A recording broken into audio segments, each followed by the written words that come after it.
જય રામનાથ મિત્રો, સ્વાગત છે તમારું અમારી ચેનલ સાસ બહુ કિચનમાં।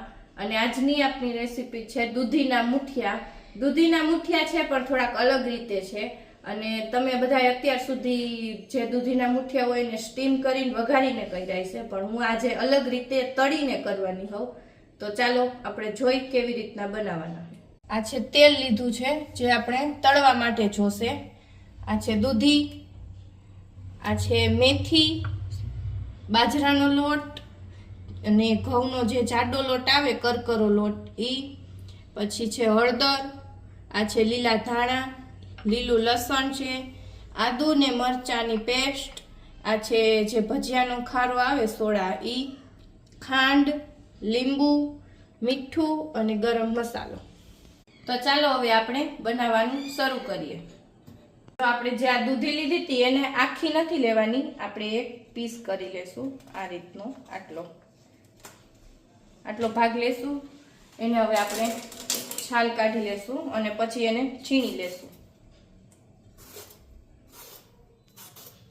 તો જો હવે આપણે દૂધીને આ રીતે છીણી લેશું અને અંદર જો સોફ્ટ અને કૂણો ભાગ હોય તો આ રીતના છીણી લેવાની, નકર પછી જે બિયાનો ભાગ હોય એને તમારે બહાર કાઢી લેવાનો। આ રીતની આપણી બધી દૂધી છીણાઈ ગઈ છે। હવે એમાં આપણે જાડો લોટ નાખશું, જે ઘઉંનો કરકરો લોટ આવે ને એ નાખશું। અને આ રેસીપી હું અમારા જે ઘરમાં 2 થી 3 જણ છે એટલે અમે ઈ માપ સાઈઝથી હું બનાવું છું। એટલે તમારે જો વધારે હોય તો તમારે તમારી રીતે માપ સાઈઝથી બનાવવાનો।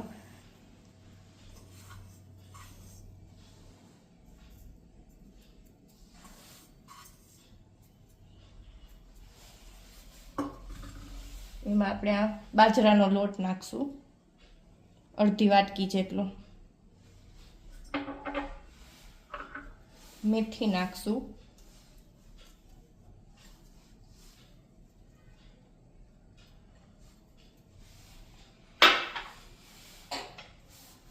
આ લીલું લસણ છે,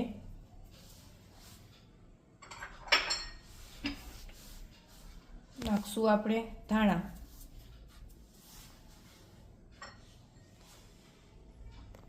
સ્વાદ અનુસાર આપણે મીઠું નાખશું। અહીંયા મેં નાની 2 ચમચી જેટલું મીઠું લીધું હતું, એ મેં બધું એડ કરી દીધું। બાકી તમે તમારા સ્વાદ મુજબ મીઠું છે એ એડ કરી શકો। આ છે હળદર, આપણે હળદર 1 નાની ચમચી જેટલી નાખશું। અને આ છે આદુ મરચાની પેસ્ટ, એ તમે તમારા ટેસ્ટ મુજબ એડ કરી શકો। જો તીખું ખાતા હોય તો વધારે તીખું નાખવાનું, બાકી મેં આજે નાની 1.5 ચમચી જેટલી લીધી હતી। એમાં આપણે થોડીક ખાંડ એડ કરશું। આ ખાંડે આપણે 1.5 ચમચી લીધી છે નાની। થોડોક ગરમ મસાલો નાખશું, 1 મોટી ચમચી જેટલો। અને હવે એમાં નાખશું આપણે ભજીયાનો જે સોડા આવે એ થોડોક નાખશું। એની ઉપર આપણે લીંબુનો રસ નાખી દેશું, 1/2 લીંબુ આવે એટલો હવે રસ નાખ્યો। હવે આપણે એને મિક્સ કરી દેશું। જરૂર પડે તો પાણી નાખવાનું। અને આ લોટ આપણે જે થેપલાનો લોટ બાંધીને એ રીતનો બાંધવાનો।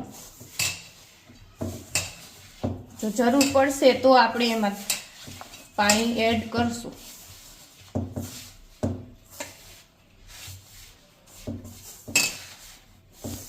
તો જો આપણે આમાં થોડુંક હવે પાણી નાખતા જાશું અને લોટ બાંધતા જાશું, કારણ કે આમાં દૂધી ઓછી છે એટલે પાણી આપણે થોડુંક નાખવું પડે। એકલી દૂધી હોય ને તો પાણીની જરૂર ન પડે એટલી બધી, એટલે આપણે આમાં દૂધી થોડીક ઓછી રાખી છે એટલે આપણે એમાં પાણી એડ કરતા જાશું અને લોટ બાંધતા જાશું।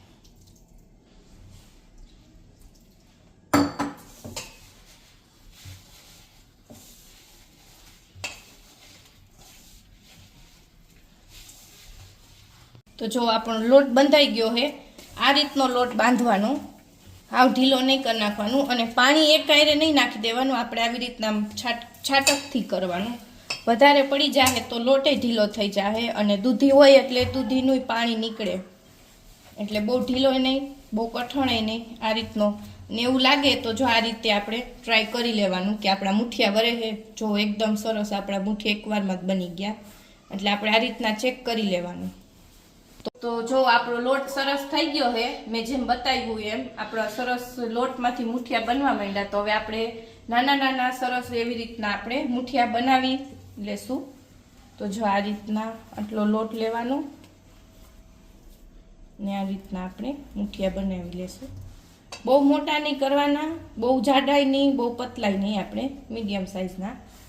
જો આ રીતના કરશું આપણે મુઠિયા, આવી રીતના. હવે એ જ રીતે આપણે વારાફરતી બધાય મુઠિયા કરી લેશું.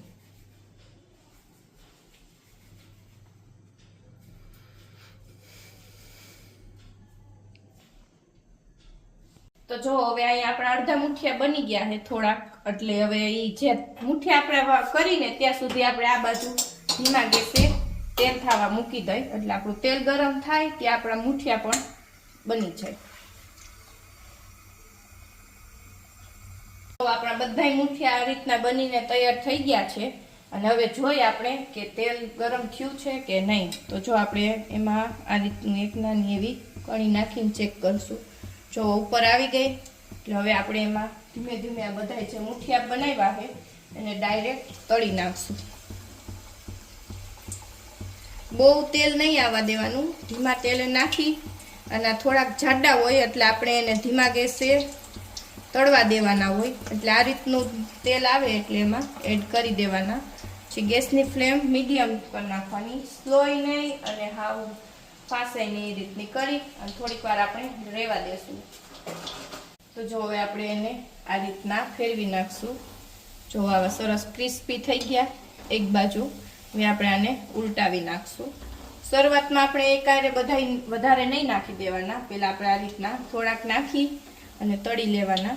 તો જુઓ સરસ આપણા એક બાજુ ક્રિસ્પી થઈ ગયા, પલટાવી નાખ્યા. ગેસની ફ્લેમ સ્લો જ રાખવાની, એટલે એકદમ અંદરથી નહીં સરસ પાકી જશે અને બહારથી નહીં સરસ કડક થઈ જશે.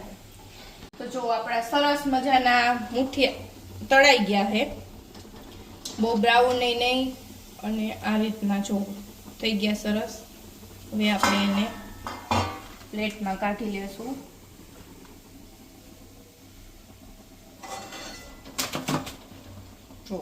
થઈ ગયા સરસ બ્રાઉન ને એકદમ ક્રિસ્પી. હવે આ જ રીતે આપણે બીજા બધાય મુઠિયા તળી લેશું. તો જો આપણા સરસ મજાના અલગ રીતના મુઠિયા બનીને તૈયાર થઈ ગયા છે. અને આને આપણે સ્ટીમ નથી કર્યા, ડાયરેક્ટ તળી જ નાખ્યા છે. તો જો સરસ આ શિયાળામાં ખાવાની બહુ મજા આવે, કારણ કે આમાં આપણે મેથી, લીલું લસણ ને એવું બધું એડ કર્યું હોય એટલે ખાવાની બહુ મજા આવે.